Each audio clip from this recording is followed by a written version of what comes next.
देण्यात आलं असं वडेट्टीवार यांनी सोशल मीडियावर पोस्ट करत म्हटलेलं आहे।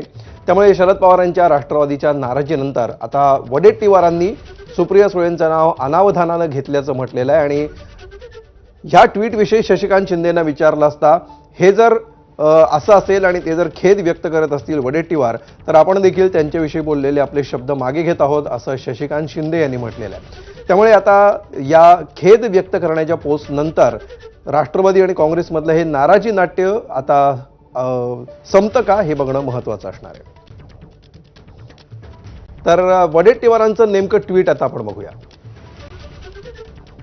वडेट्टीवार लिहितात, ओबीसी प्रमाणपत्राच्या संदर्भात माझी भूमिका मांडताना खासदार सुप्रिया सुळे यांच्या नावाचा अनावधानाने उल्लेख झाला। त्यामागे त्यांच्यावर कोणताही आरोप करण्याचा माझा हेतू नव्हता। अनावधानाने त्यांच्या नावाचा उल्लेख झाल्याबद्दल खेद व्यक्त करतो। मात्र याचा अर्थ ओबीसी प्रमाणपत्र घेणाऱ्या मराठा नेत्यांबाबत माझी भूमिका बदललेली नाही। एकीकडे ओबीसी प्रमाणपत्र घेऊन सत्तेचा लाभ घ्यायचा आणि दुसरीकडे ओबीसी समाजाच्या हक्कांवर आघात करायचा। ओबीसींच्या पाठीत खंजीर खुपसायचा या भूमिकेचं मी कधीही समर्थन करणार नाही। माझा संघर्ष कोणत्याही व्यक्तिविरोधात नसून ओबीसी समाजाच्या हक्कांच्या संरक्षणासाठी आणि सामाजिक न्यायासाठी आहे।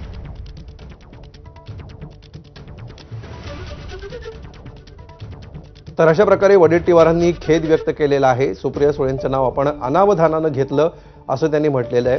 त्यामुळे गेल्या काही तासांपासून रंगलेल्या या वादावर पडदा टाकण्याचा वडेट्टीवारांनी प्रयत्न केलेला आहे आणि त्यामुळे आता हा वाद सध्या निवळेल असं चिन्ह दिसतं आहे। मात्र पुढे काय होतं हे बघणं महत्त्वाचं असणार आहे, कारण वडेट्टीवारांनी केलेल्या या विधानानंतर राष्ट्रवादी काँग्रेस आक्रमक झालेली होती।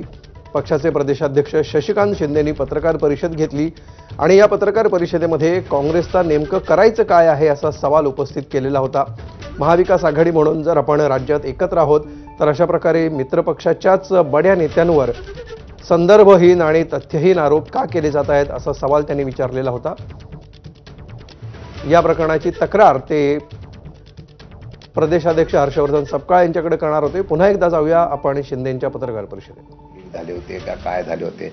अरे तुमच्या आत्ताच्या ह्याच्यामध्ये पेपर लीक झाले, त्याच्यामध्ये त्याचं नाव आलेलं आहे आणि त्याचं नाव येताना कोणाचं जर समोर आलं, सत्तेच्या सहभागामधल्या माणसाचा आशीर्वाद असल्यानंतर माणूस धाडस करतो।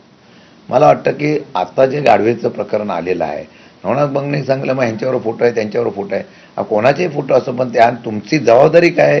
तुम्ही सत्तेमध्ये आहात ना, तुम्ही सरकारमध्ये आहे, तुम्ही ती जबाबदारी इतर ते फोटो दाखवून टाळू शकत नाही। तुम्ही कारवाई करण्याच्या संदर्भातला आदेश द्यायला पाहिजे होता। नुसत्या त्या लोकांना ज्यांनी पेपर फोडले त्यांच्यावर कारवाई करण्यापेक्षा ज्यांची जबाबदारी ज्या खुर्चीवर बसलेले आहे त्या खुर्चीवर बसलेल्या लोकांनी त्या ठिकाणच्या जबाबदारीने ती एवढी बातमी 6-6 महिने 3-3 महिने सगळ्या देशामध्ये पेपर लीकचे प्रश्न येत आहेत।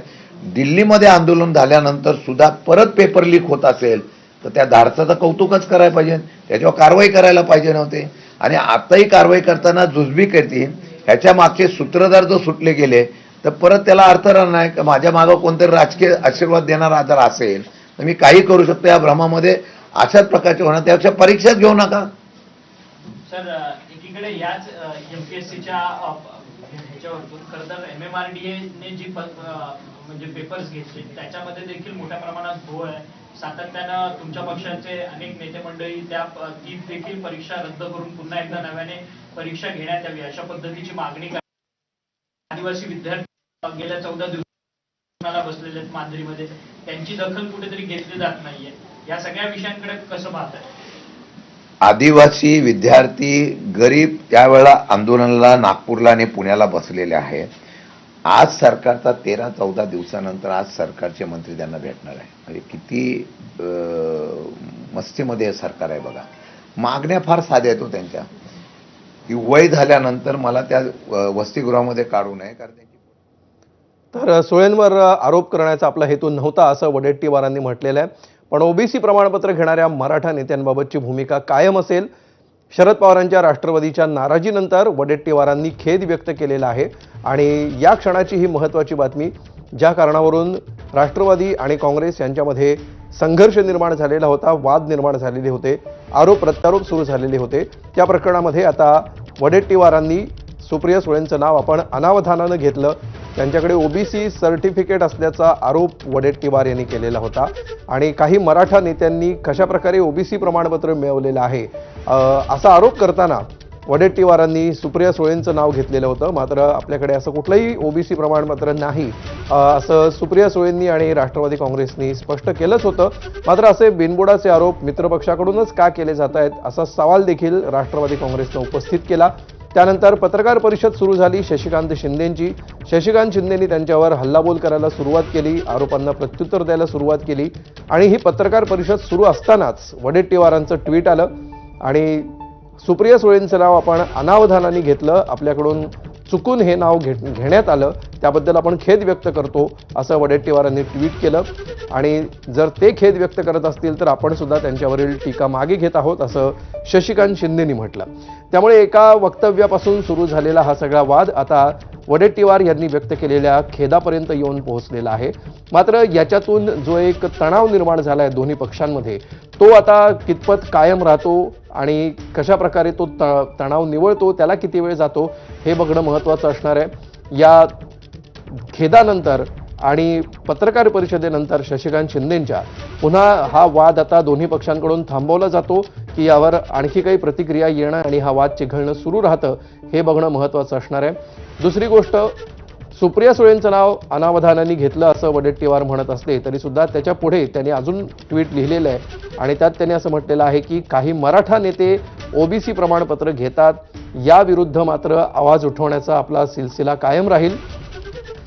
त्यामुळे अशा प्रकारे मराठा नेत्यांनी ओबीसी प्रमाणपत्र मिळवणं आणि त्याचा फायदा घेणं याविरोधातली आपली मोहीम सुरूच ठेवणार असल्याचा निर्धार त्याच ट्विटमध्ये, ज्या ट्विटमध्ये त्यांनी खेद व्यक्त केलेला आहे त्याच ट्विटमध्ये पुढे वडेट्टीवारांनी हे सगळं लिहिलेलं आहे आणि या मुद्द्याला आपला कुठलाही आक्षेप नाही, आपणही या सगळ्या प्रक्रियेमध्ये सोबत आहोत आणि आपलीही तीच भूमिका असणार आहे.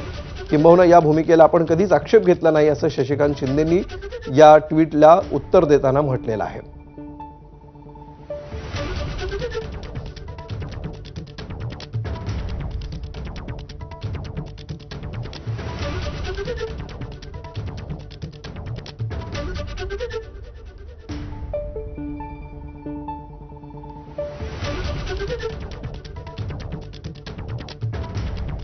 तर राजकीय पक्षांमध्ये दोन मित्र पक्षांमधले हे आरोप पेल्यातलं वादळ ठरतात की हे वादळ आता पेल्याबाहेर पडतं आणि मोठा राजकीय अवकाश हे सगळं वादळ व्यापतं हे बघणं आता महत्त्वाचं असणार आहे.